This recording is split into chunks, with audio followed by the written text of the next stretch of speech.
For the thousands in attendance and the millions watching around the world, we are live and amplified. So let's get ready to podcast. Fire it up.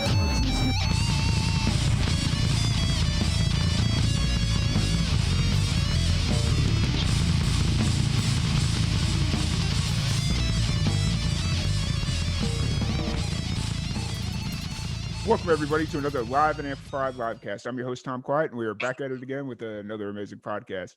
First off, I want to wish everybody a happy 2021. Hopefully, we leave 2020 behind us and keep moving forward and keep on pushing, which is why I decided originally I wasn't going to have a podcast today. I wanted to take time off and just kind of relax and reflect on everything that we've done in 2020.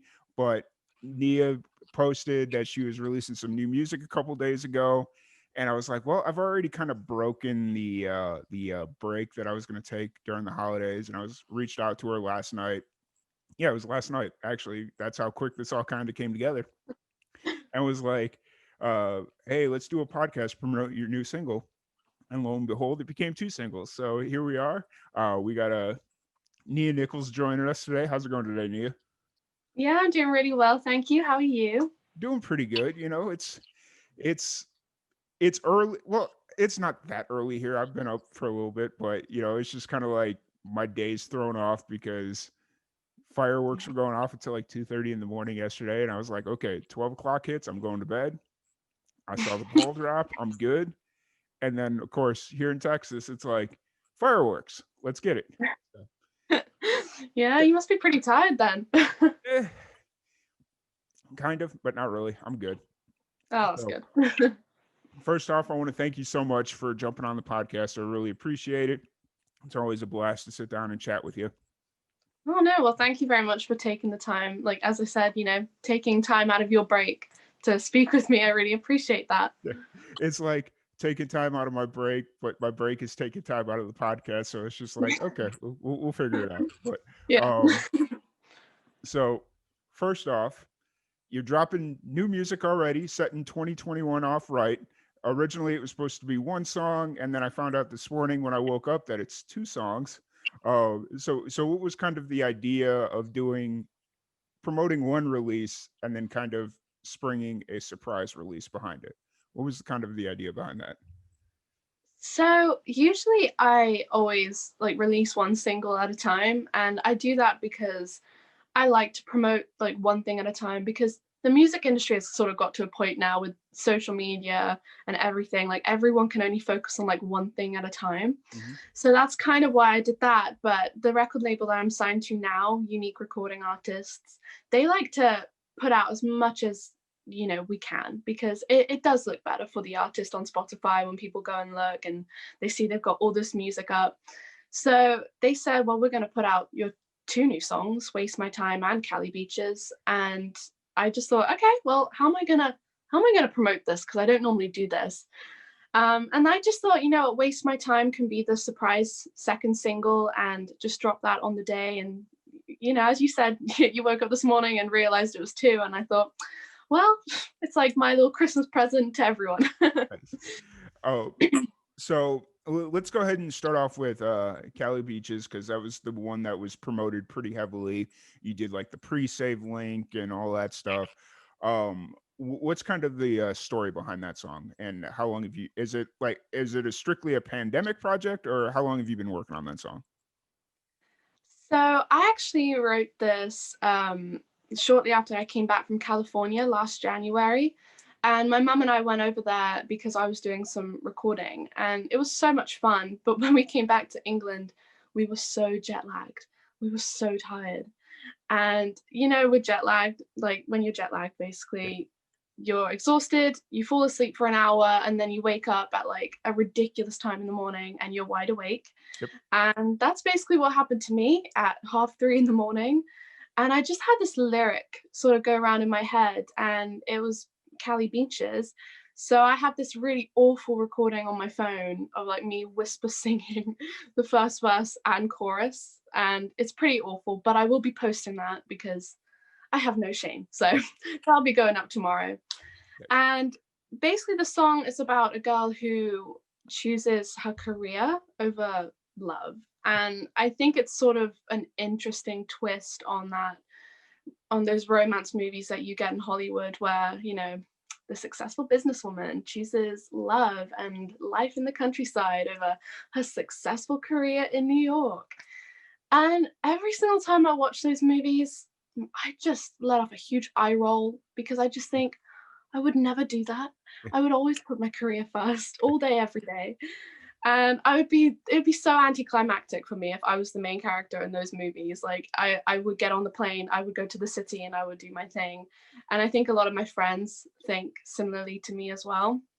And that's sort of what the song's about, really. I kind of describe it as my happy, sad song Yeah. because, it's sort of about being grateful for what you've got around you, but kind of wondering like, oh, what if I chose a different path?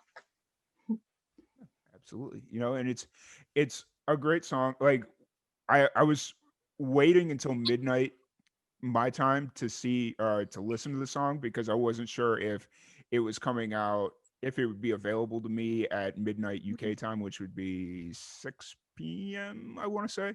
Oh, Um yeah. and so like for whatever reason I didn't think to look at 6 p.m. to see if it was available for me. So I just waited until midnight. And so I'm Uh, sitting here working on finishing up something else that I was working on, and I was listening to it. And I'm like, all right, I was a little groggy at that point, and then I listened to it this morning, and I'm like, cool. I love this song. It's amazing. Are you planning on doing like you do music videos? You did one for Jessica, and did you end up doing one for what was the other song that you came on last time? yeah, close to you. I did have a video for that, but I ended up not putting that out because I got signed around that Oh, time. oh yeah, So yeah. everything was all over the place. Yeah. So that's another thing that happened since the last time you've been on is you got signed to a record label. I Thanks for bringing that up. I totally forgot that. I thought the last time you were on you had just gotten signed, but I realized that hadn't happened yet. So first off, congratulations on that one. Thank you. Um, so what's it kind of feel like to be a signed recording artist? It's really cool, actually. I mean, it's quite funny because over the years I've always sort of set these goals, like, things that I wanted to achieve by a certain age. And I always said I wanted to get signed to a record label before I was 21 and before I left university.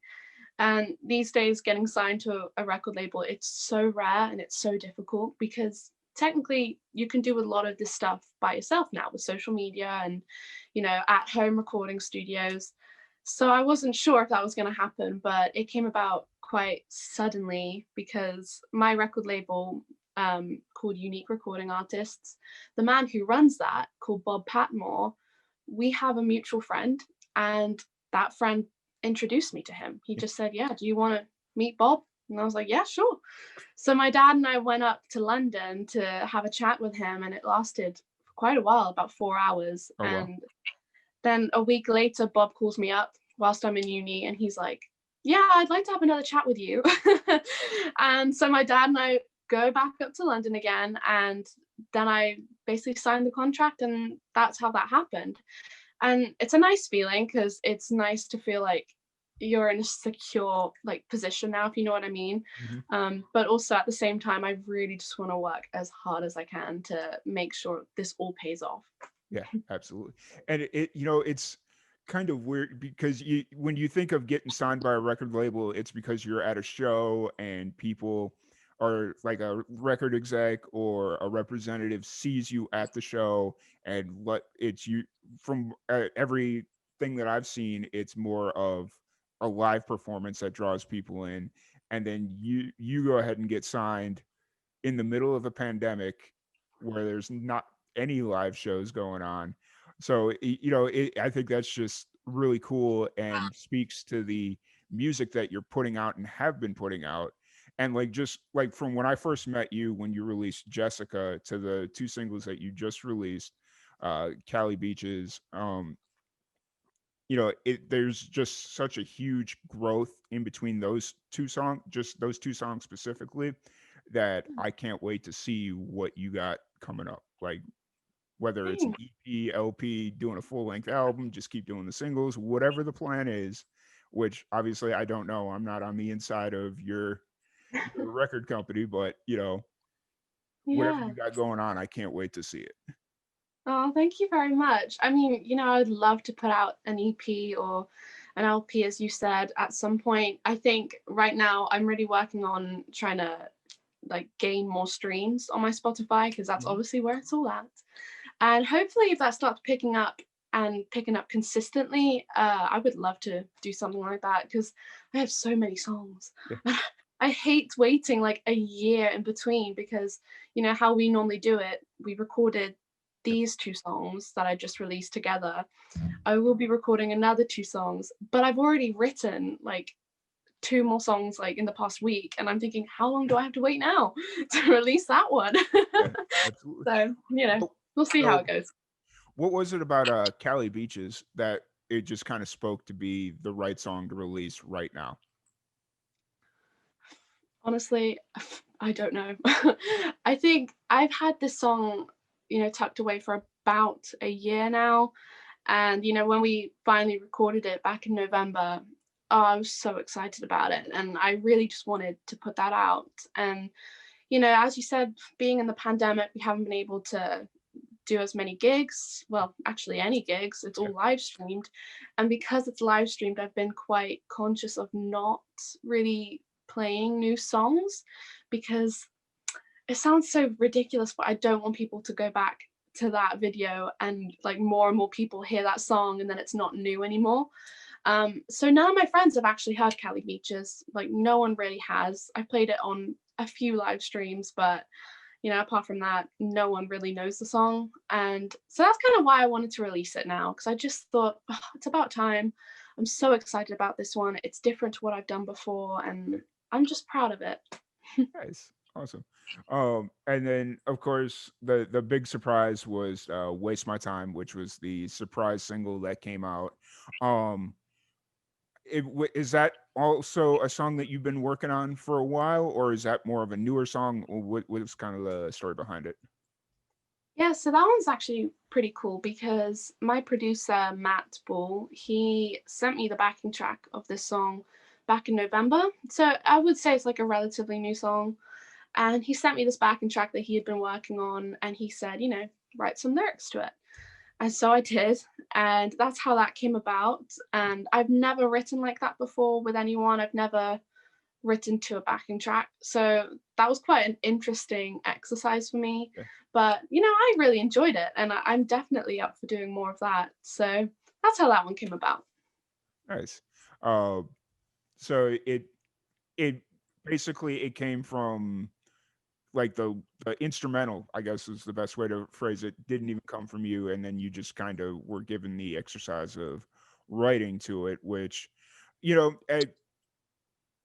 as like I'm trying to think how I want to word this. Um, so as somebody that usually has 100% control or creative control over their music, what'd you find to be the hardest part about writing the song? Like when you because you usually do the instrumentation and the lyrics, but this song, the instrumentation was given to you.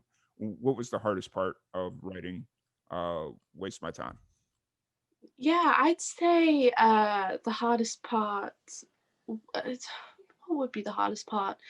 I mean, I have so many notes like on my phone. I have so many lyrics that I've just never used, and things that never really fit in certain songs. So I think like the good thing about this exercise was that I was able to go back to those notes Mhm. and, sort of fill in the gaps.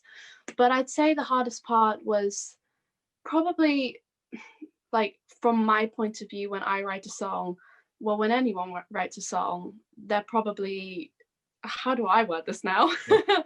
They'd be singing the chorus, and maybe they think, oh, actually, I want to go off here now. I want to do something completely different, something that wasn't expected in this song. And for me, having to write to this backing track, I obviously couldn't do that. It was there for me. It was written how it was. So I had to just follow that. And Yeah. I think that was probably the hardest part for me, because I wanted to go off and do different things, because, I'm my own artist and then Matt is his own artist. Yeah. So we all do different things. So collaborating for me anyway has always been tricky. Like, I've never been good at it. I'm very stubborn. I like things done my way. So writing to this track was interesting. It was a little bit tricky, but after doing that, I Yeah. think it will just come more easy now because Yeah. I've done it. And it'll definitely, like, as you start to like really take steps forward in the music business and start to like, especially if you start doing more Nashville trips and coming into Nashville once this pandemic thing is not a thing. Like, fingers crossed, hoping. It'll get you used to the idea of co-writing and doing co-writes, which is a very, very, very popular thing in Yeah. Nashville. But I'm sure it's starting to become popular in country scenes all over the world in general, because they see it's working in Nashville. So it is what it is. Um, so like just kind of putting yourself outside of your comfort zone and just kind of like, okay, this is the not restrictions. That's a really rough word to use, but like these are the guidelines that I have to stay within. I have to stay on this tempo, and just like all these different things. It's really good practice, I guess, is where I'm going with it. And then the fact that you decided that the song was good enough to actually release, like, that just shows you can do it and make good products, and so Yeah, thanks. yeah. So obviously pandemic, we hope 2021 will be the end of the pandemic. Are you guys are still on lockdown right now, or did you guys go back into lockdown, or You know what? I have no clue at this point, because every single day there's a new like restriction. yeah. But at the moment we have like different tiers. So there's tier 1, tier 2, tier 3, tier 4, and now tier 5. And I'm in tier 4, so basically that means I can't really do anything. Like, all the shops are shut, and I'm not even allowed to go back to university until the end of January. Oh well. Um, so it's all over the place. I really have no idea what's going on. Fair. Yeah. Very fair. So you are planning on going back to school and finishing up? Yeah. I mean, I only really have a few more months left, and I think it's such a shame that this last year has been like this. Mhm. And actually, to be fair, I've I've put out a load of tweets on my Twitter, and I'm never one to do that. But I think the way people have sort of treated students and universities have treated students, it's been really difficult for us, because we still have to pay the exact same amount for everything. And if anyone's on Twitter, if anyone wants to check out my Twitter, basically I wrote all the reasons why this isn't good, and I'm hoping to sort of take that to the next level, because all the students in the UK were all just so fed up, and we're Yeah. so tired because we haven't had the right education, basically. Yeah. So that's how this year's gone. I got you. Um, I don't know if we've ever talked about it, but what are you studying in school? I'm studying commercial music, so Okay. that's basically just performing. Can't really do much of that. Yeah. Performing and recording, and that's kind of it, Okay. actually. Cool. Yeah. And so that would be like a bachelor's degree or bachelor of arts degree, I guess is what it would be, or is it different Yeah. in the UK? I'm trying to think now. I think it's bachelor's. I don't Okay. really know. I can't Okay. really remember. I got you. No worries. That's true. I just Um, float through so life. so this is your last 20 spring semester of 2021 would be your last semester. Yeah, my last one. Nice. That's got to be exciting, right? I mean, unfortunately, did you go to class, or was it all online during the fall semester? So they told us it was going to be half online and then half on campus. Hmm. And for me, luckily, it was. But then for a lot of other courses, they went in and then they were told everything was online. So it was sort of like they pulled a fast one on them. Yeah. But then towards the end of the semester, towards the holiday break, all of my stuff was online. Yeah. So I hope that this semester will be more on campus, because that's part of the fun. It's part of the fun going into uni and seeing everyone, and Yeah. we'll just see how it goes. Yeah. I was talking to a musician came into town a couple of weeks ago, and her husband is taking it's called HVAC courses, or he wants to be an HVAC technician, which is like air conditioning and all like heating ducts Oh, and all that stuff. yeah, And his entire thing has been online, but everything that they're teaching him, it's like, no, it's got to be hands on. Like I got to like see and do. Like I can't yeah, just sit here and watch a video. Oh, this is how you put duct or like an air conditioner in, or like whatever it is. And yeah, so it's just been a really weird 2020, and hopefully moving forward we'll see what happens. yeah. Hopefully it'll work out, and hopefully they will write us off Yeah, for the big loan that we're gonna have to pay off, yeah, because it's not really fair. yeah. It's not a fair situation. Absolutely, absolutely. So it's been about 15 or no 15 16 hours. Yep, I'm just looking at my top. It's been about 16 hours since you've released Cali Beaches, and you've been promoting it so heavy for the last few weeks, trying to get people to pre-save, because the pre-save links are everything on Spotify right now. Now that the song is out and people are listening to it, what's going through your mind? I'm really relieved that the song is finally out and that people can actually hear it. And, this is a song that I'm really proud of lyrically, because I think it sort of summed up everything that was going through my mind when I wrote it. And so I hope that when people listen to it, they do enjoy it, and that, they just put it on repeat basically, and they keep streaming it. Yeah, absolutely. And you start getting it on playlists and all that stuff. So, Exactly. Yeah. and like what's kind of been the reaction you've been getting? Are people liking Cali Beaches, or are they liking Waste My Time more? Like what's kind of the feedback you've been getting so far? Oh gosh, I don't really know. I mean, everyone's been very nice about Cali Beaches, Mm, because that was the one that I was really pushing. yeah. But, I've had a few messages come through on my Facebook saying they really like Waste My Time. Mm, And I think it's quite cool, because Cali Beaches and Waste My Time, they're so different. yeah. Like stylistic basically. Yeah. Oh yeah. So different. Yeah. And so it's quite funny to see what people gravitate towards, and everyone's been super nice about Cali Beaches, so I'm really grateful.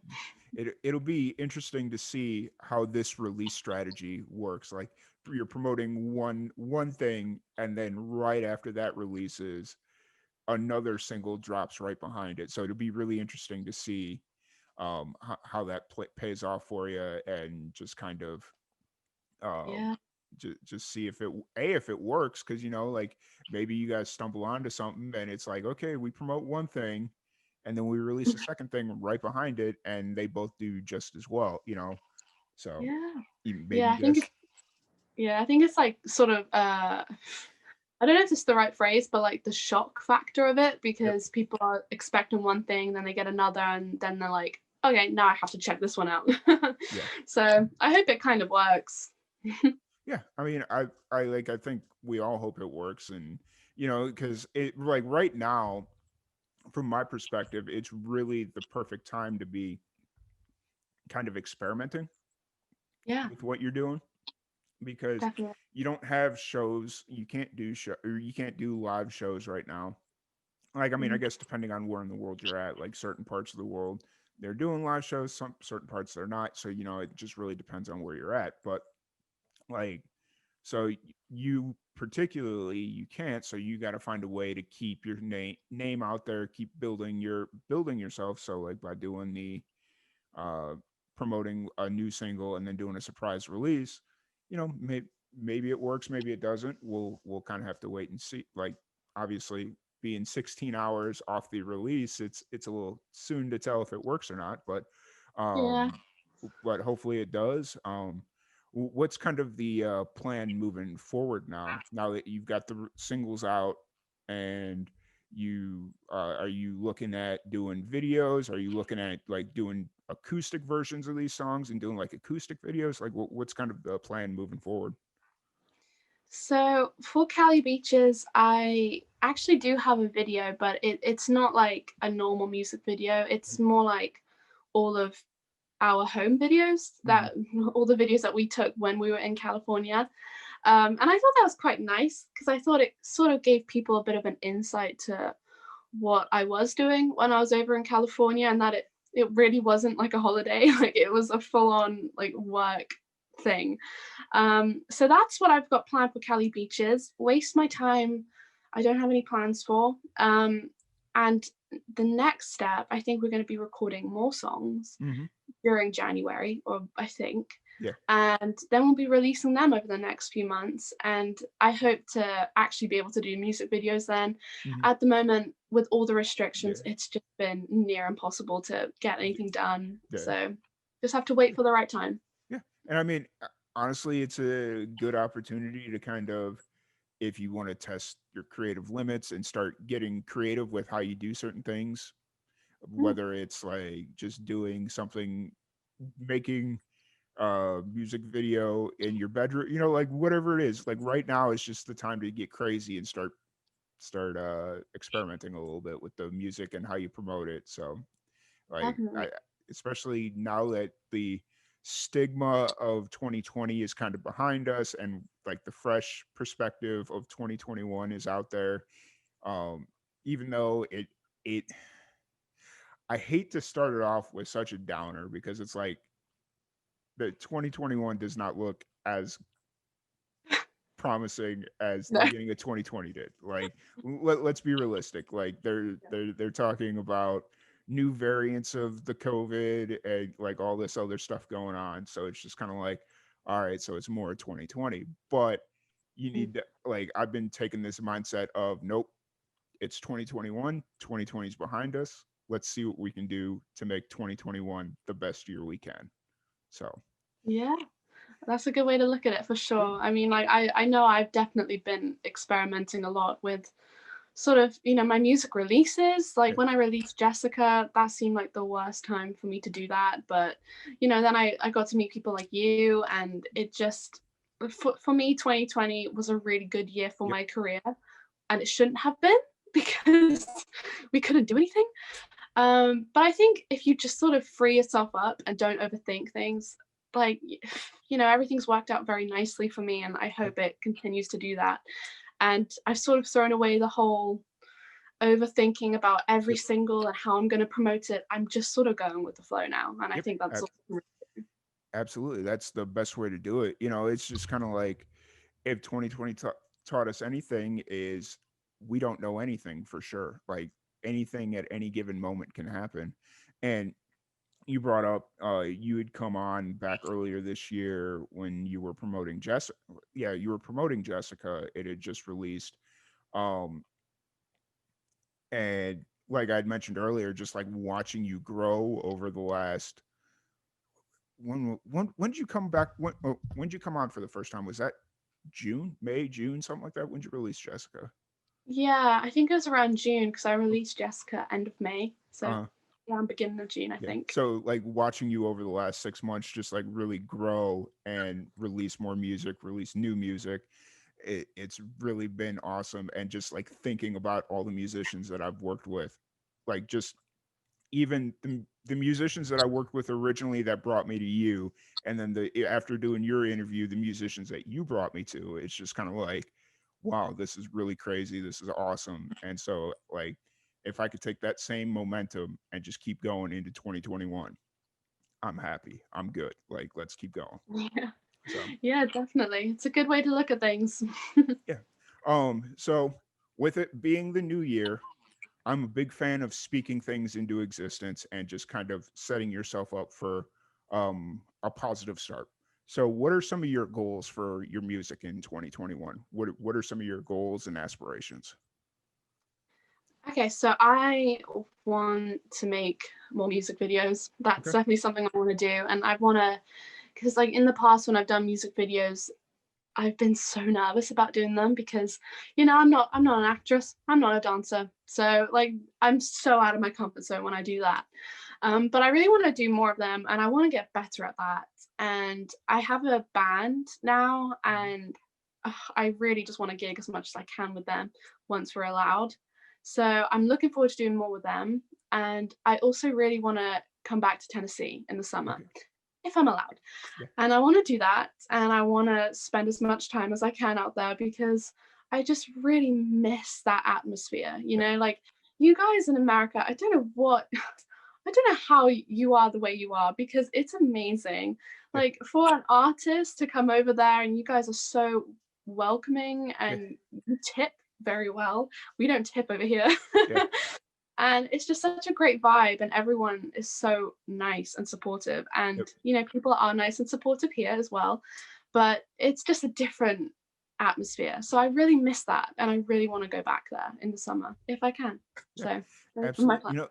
Like, I mean, I have seen some reports that they are letting people from the UK travel over to the US, but they're being really strict and super, like, have your paperwork, have your test results and like a whole bunch of other stuff.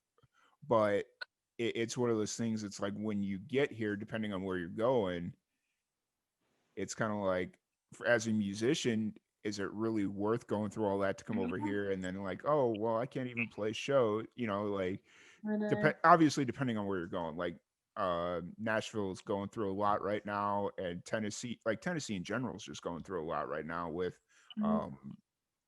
um the with COVID. They had the tornado, they had all the rioting and protesting and all that stuff going on, and then they just had I don't know if you saw the car bomb explosion on Christmas Day. Yeah, that was Wh- horrible. Yeah, it's it's just been a rough year for Nashville, and it's like hopefully they can rebound. But I also know that you spent a lot of time in Memphis as well, which is where you filmed Jessica. Yeah. So how do you kind of decide and split time between the two? Because, like, I mean, obviously Nashville is like the mecca, but Memphis in its own right has its own like musical thing going on, and it could very well be just as big, if not bigger, than Nashville, just because it's got its own thing going on. Mm. Yeah, I mean, I love both Nashville and Memphis a lot, but I think it's quite funny because over the past 2 years, I would say that I've grown more fond of Memphis, Yeah, like a lot, because, you know, I've made new friends yeah, and like there's such a great community and like they look out for you. And, you know, when I'm there, I get bombarded with so many gigs from my friend Mark Parcell, who runs his own songwriter venue called South Main Sounds, and he sends me on like a little marathon basically of gigs. He's like, right, go to that venue after this gig, tomorrow morning farmers market, and it's just so much, but I really enjoy that. And so I think if I were to go back to Tennessee this year, and who even knows at this point, Memphis would be the place I really want to go to first hmm, because it would just be great to see everyone again. And you know, if I'm allowed, Nashville would be great. But as you said, there's so much going on there at the moment. And because yeah, it's like the country music capital, it probably isn't the safest place to go with COVID.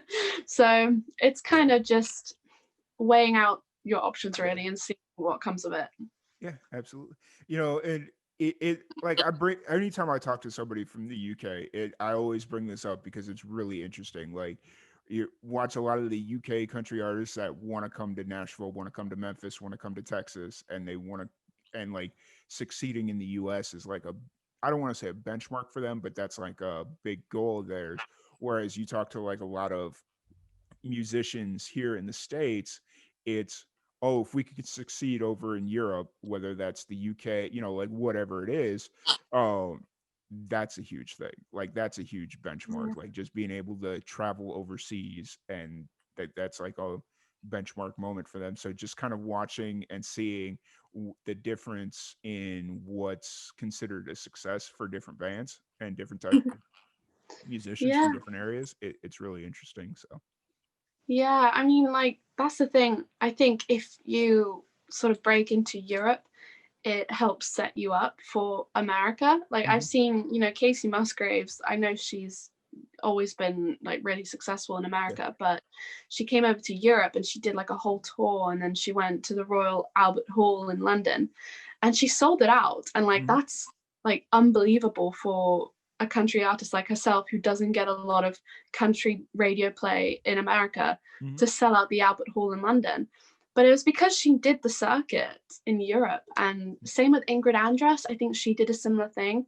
And so for me, I love Memphis and I'd want to go there and sort of make a name for myself there. But I also think it would be wise of me to maybe take a look around Europe as well. But I don't really travel much around Europe. That's the weird thing. I live so close, basically. I'm in it. And like I don't know how the setup is, like if it's easy to travel from country to country within Europe. Like I'm not familiar, like because I've never been to Europe, I've never been to the UK. Like I have no clue, but I'd imagine it's probably not easy to, like, if you wanted to go from UK to, like, I don't know, Poland. I don't know. I'm just making things up at this point. But is it easy to travel in between Europe, or is it more easy to travel within the UK? Like if you wanted to go to Ireland or Scotland or, whatever.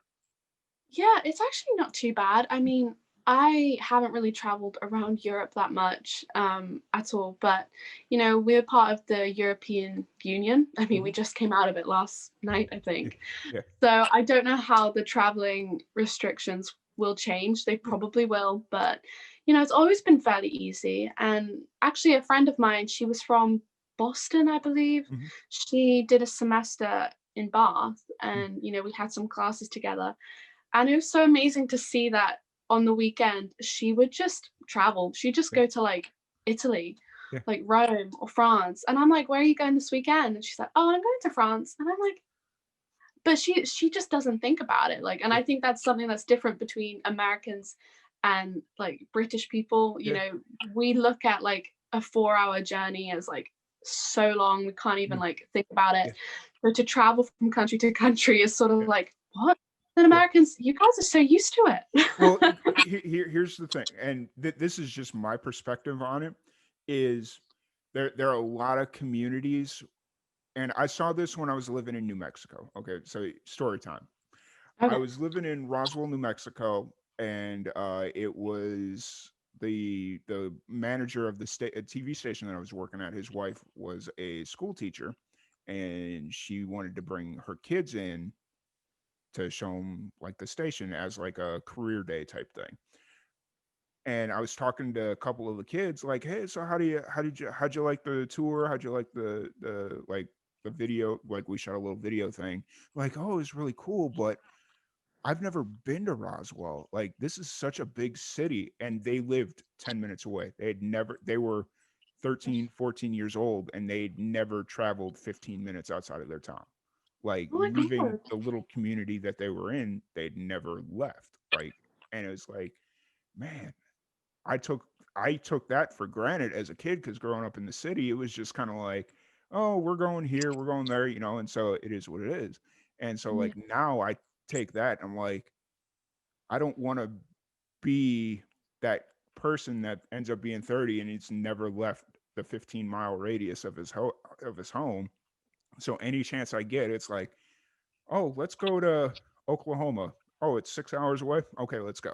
And I have a feeling that I'd be the same way in like London, UK, Europe, whatever it is, especially if it's like easy to drive and it's not like a crazy 14-hour car ride or something. Like 14 hours is a little crazy.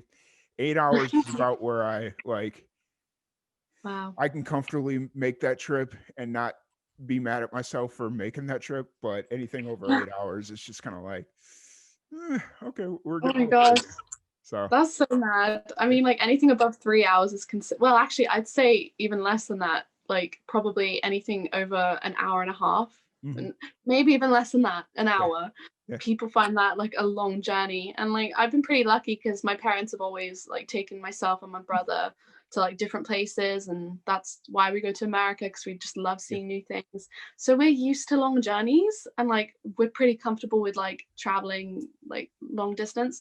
But some of my friends, bless them, like 40 minutes, they Yeah. consider that a pretty long journey, and Yeah. I'm like, Well, and it's all about perspective, because like this is one thing when I was living in Chicago, because I grew up in Chicago, driving 2 hours seemed like the longest trip in the world. And that's obviously when I was growing up, like we'd have to drive anywhere from 2 to 3 hours to go visit family or friend, whatever it was. And it seemed like the longest trip in the world. And then when I graduated college, I moved out to New Mexico, and where I was living at the time is in the middle of nowhere. Like we were the biggest city in 150 miles, like the biggest city. And Roswell wasn't that big of a city, just for clarification.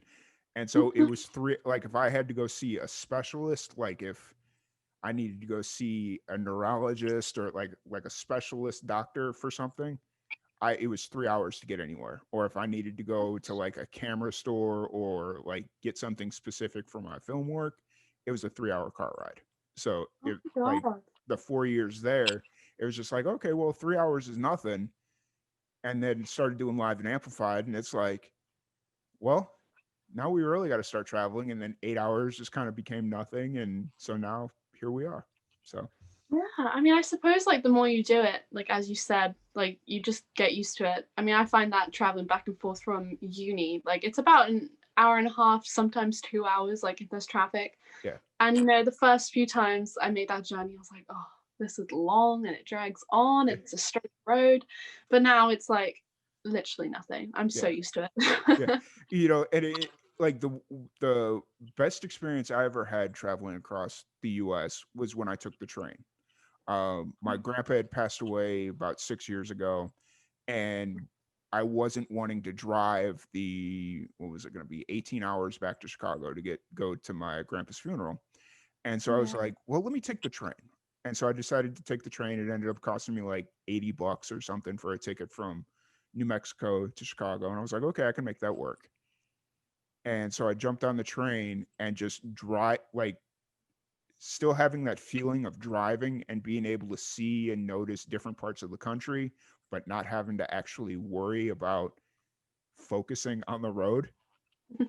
So it Yeah. like I've become quite fond of riding trains, and like if I get the opportunity where it's not going to cost a whole bunch of money and all that stuff, I definitely love taking trains. So like I have this image which is going to tie into the question that Dom asked in the chat box. He asked when I was coming to the UK, and it's like um I don't. First off, Dom, I don't know.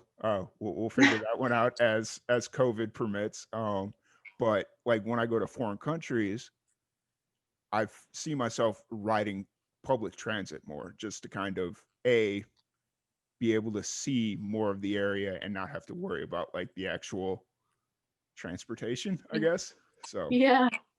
No, I get that. And train journeys are really nice. Like my dad loves that. I think he traveled, I can't quite remember the exact place, but he traveled from here where we live in England to like mid Wales, I believe. mhm. I think my dad's watching this, so he'll probably comment if I'm wrong. But he loves that. He just loves like watching like everything go by, and I do too. It's just really relaxing, to be Yeah, honest. yeah. It's there's something about just I I don't know. I had never ridden a train before until 6 years ago, and then now it's just kind of like if I ever get the opportunity to like really do that and do a cross country trip on a train, I'd probably take it. Just A, because it's once in a lifetime experience, and B, you get to see more than just flying, and Yeah. it's maybe a little bit I don't know. I don't know if safety factors, but it is what it is. Um, No. but so I want to thank you so much for jumping on the podcast. I want to be respectful of your time. Uh, what's kind of the plan moving forward? Do you have shows on the doc? Are you doing like virtual shows right now, or is that not really a thing right now? Like, what's kind of your show plan moving forward? At the moment, I don't really have any live streams planned, Mm, but I am planning on doing one at some point okay. because, just to celebrate Cali Beaches coming out and waste my time. And I think that would be pretty fun. Um, Show wise, I do have one coming up. Well, this was just classic. We Yeah. had a pretty big show happening that was supposed to happen in November at this Hmm. place called the Lighthouse. And it's a really great venue. Like everyone travels to, watch shows, and it's just a really great Yeah. place. And I was supposed to play there with my band in November, and then we went into a lockdown the week of. And oh God, we were so gutted about it. And then they pushed it, I think, to January, but then not everyone in my band could do that. So now it's been pushed back to the summer. So it's just so hard to say, like with live shows. I've sort of just forgotten about them at the moment. I'm probably going to focus more on live streams at the minute. Yeah, absolutely. And like I mean, as weird as live streams are, if you really think about it, just because it's like music is a really impersonal or is a very personal thing, and you feed off the energy of people being present, and Mm, it's really hard to recreate that energy when there's nobody in the room. yeah. And like I don't know. Like I was at the beginning of the pandemic, I was really all about the live streams and musicians going on doing the virtual live streams. And now it's just kind of like unless you're doing it like through Zoom like this where it's like treating it like a concert where it's like okay, we're going to open this up to 100 people, come in and play for them. Um I don't know. It's weird because yeah, Yeah. I'm just not on the virtual shows anymore. Like I'm just not on that Yeah. bandwagon anymore. So To be fair, I think probably a lot of people feel like similarly to you yeah. because, we've done it now, and it's always nice to watch artists online. But Mm, I was talking to my friend actually the other day. Her name's Amber Ray Dunn, mhm, and she's a country singer in Memphis. And I recently did an interview with her because I was trying to raise money for like her album recordings. yeah.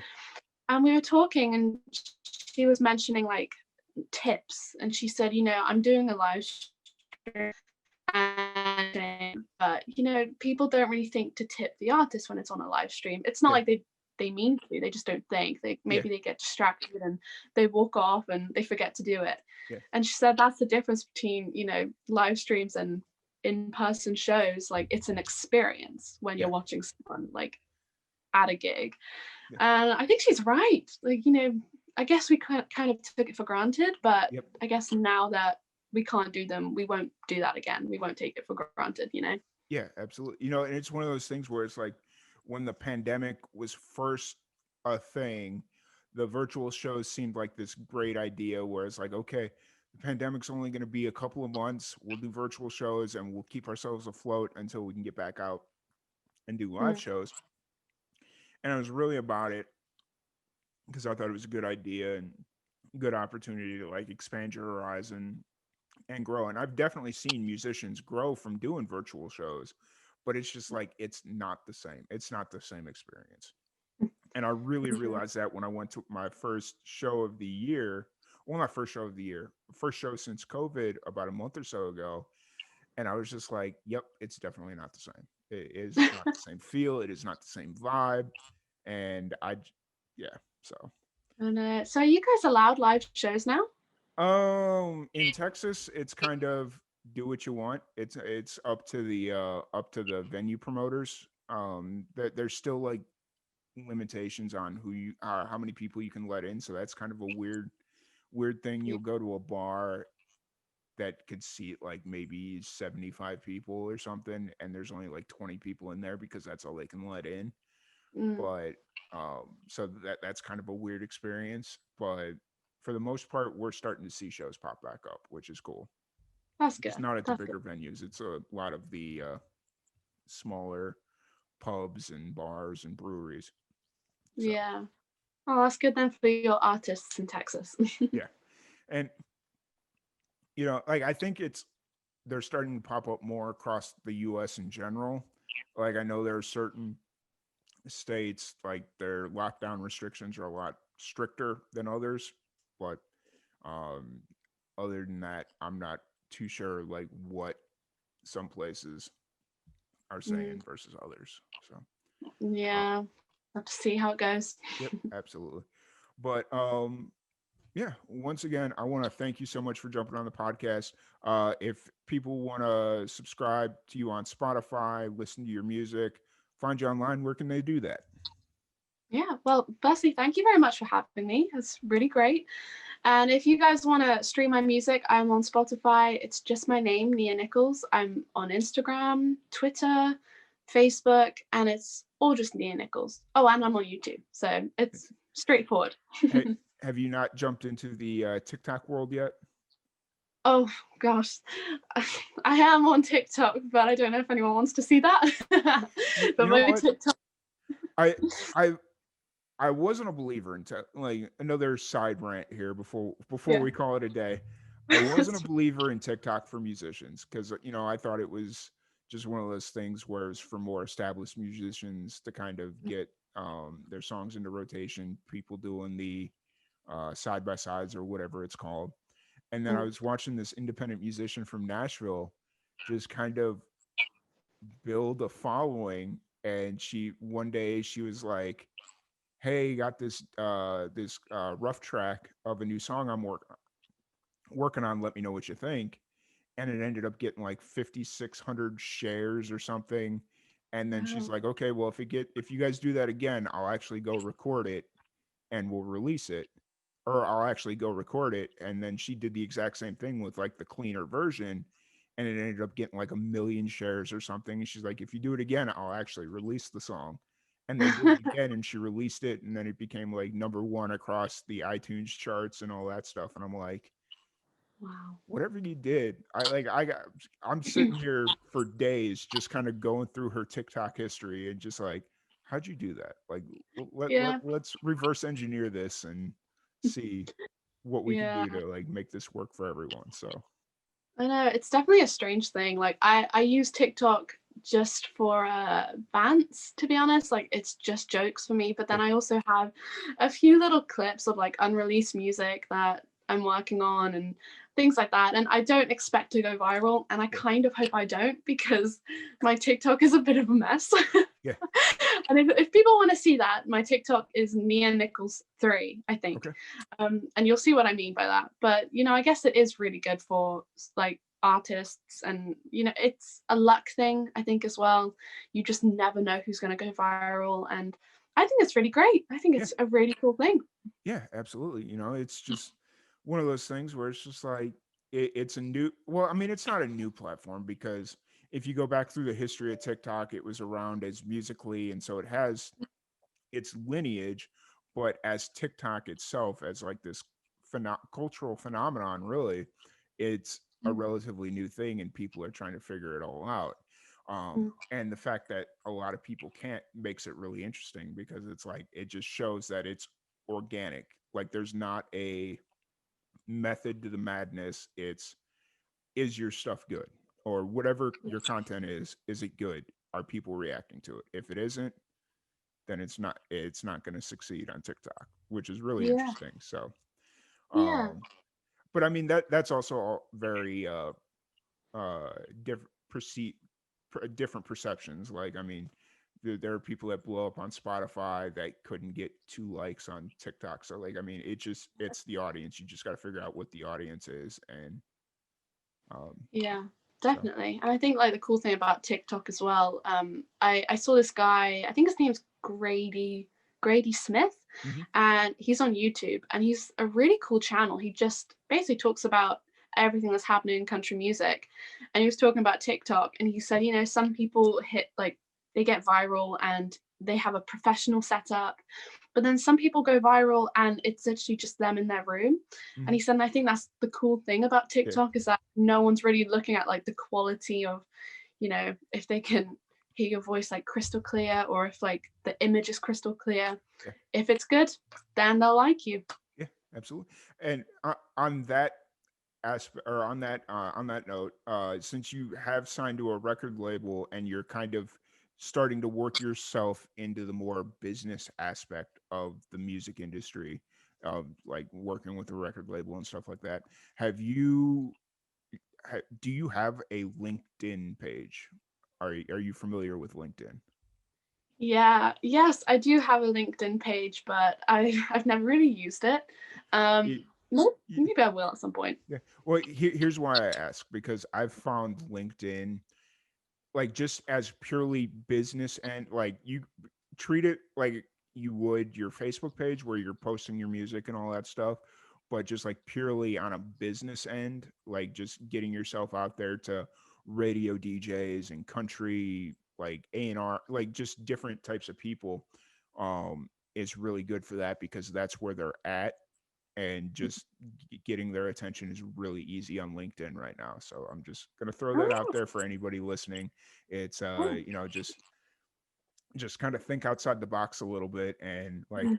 oh, I have this new song that I'd love to have on, I don't know, whatever your favorite country station is where you currently live, and you find a DJ or a host or whatever it's called, um, and just friend them on LinkedIn, and then just kind of casually start posting your videos, and they'll see it, and yeah.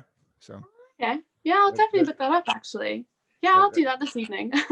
that's kind of been my new thing, is just treating LinkedIn like, because originally when you think of LinkedIn, it's like, oh, it's for if I want to get a job and just Mm, building a job portfolio, and it's like, yeah, that's what it was about 5-6 years ago, but now it's completely different. It's got its yeah. a life of its own. So Oh, that's cool. yeah, Okay, yeah, now I'll update my page because it's pretty dated now, but yeah. that can be my project this evening because I always try to email and reach out to so many people the day of my releases. So thanks for that. Thanks for that tip. And it's funny because now that we were talking about it, Dom actually just sent me a friend request on LinkedIn. I'm like, oh, that's funny. Uh, Oh, but bless. so once again, it's been an absolute blast talking to you. I always enjoy our conversations, and you're always welcome back. Whenever you get your next single ready, a music video, whatever you got, feel free to reach out.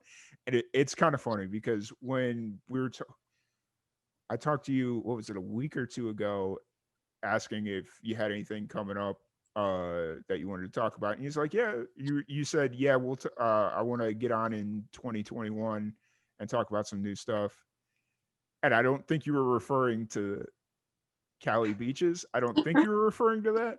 And then I just reach out. It's like, yep, we got you on in 2021. It's like the first possible moment in 2021. So yeah, That's funny. Yeah, yeah, that sounds about right. I'm always like sort of forcing my way into like different podcasts all the time. Like, yeah, you've already spoken to me once, but speak to me again. yeah. No, and like, I mean, I don't mind. Like, it's one of those things where it's always such a great conversation.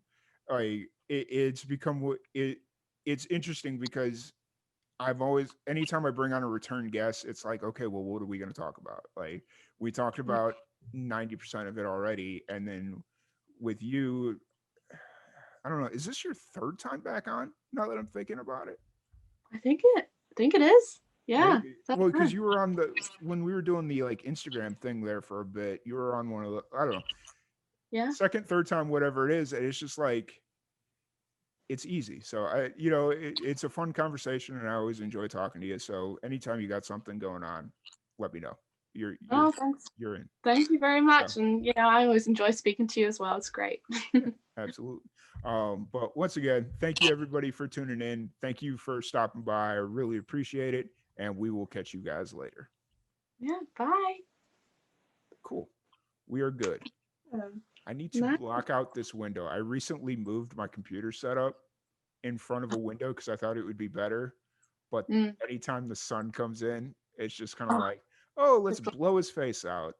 Yeah, yeah, that so happened to me. I think like the first time we had our interview, yeah, because like our Wi-Fi is so dodgy, like all over the house, and the only place it was good was like in the middle room, yeah, and so I had to go there, but I literally could not position the camera anywhere else yeah, unless it was like in front of the window. And oh my god, I look like a ghost. yeah. And and like most of the time, it's not a huge issue because it's late enough in the day where the sun's Mm. setting are already set, but now doing like the early morning podcast is just kind of like, oh no, look at me, I look terrible right now. So